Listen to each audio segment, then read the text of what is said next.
आगाह कयां कि गुडू मां RD 17 लॻ हथियारबंदनि हथां STP कारकुन मारिजी वियो आहे। हथियारबंदनि गोलियूं हणी STP कारकुन पुनल चाचड़ खे क़तल कयो आहे। अवां ताईं ख़बर पहुचनि पिया गुडू मां RD 17 लॻ हथियारबंदनि हथां STP कारकुन मारिजी वियो आहे। हथियारबंदनि गोलियूं हणी STP कारकुन पुनल चाचड़ खे क़तल कयो आहे। STP जा कारकुन वॾे अंग में अस्पताल पहुची विया आहिनि।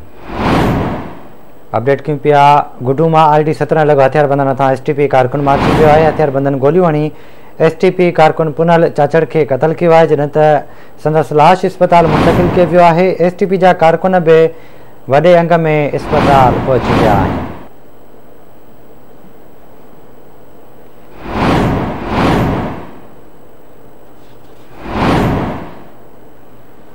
अपडेट कयूं पिया गुडू मां RD 17 लॻ हथियारबंदनि हथां STP कारकुन मारिजी वियो आहे।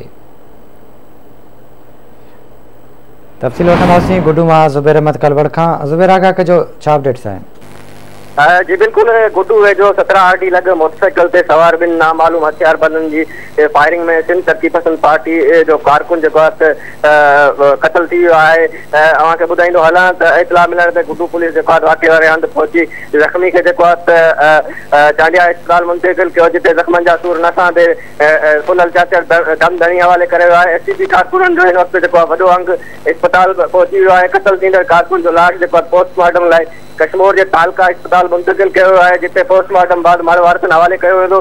राब्तो करण ते SHO गुडू इक़बाल जखरानी ॿुधायो त वाक़ियो सब्ज़ोई ऐं चाचड़ बिरादरी में हलंदड़ तकरार सां पेश आयो आहे। जवाबदारनि जी गिरफ़्तारी लाइ पुलिस जेको आहे त पोयां वियल आहे। क़तल थींदड़ नौजवान कश्मीर जो रहवासी ॿुधायो थो वञे, जॾहिं त इहो पुनल चाचड़ गुडू या एहतजाज में शिरकत करण लाइ आयो हुयो, खेनि वापसी ते जेको आहे ताड़ में बीठल हथियारबंदनि फायरिंग करे क़तल करे छॾियो आहे।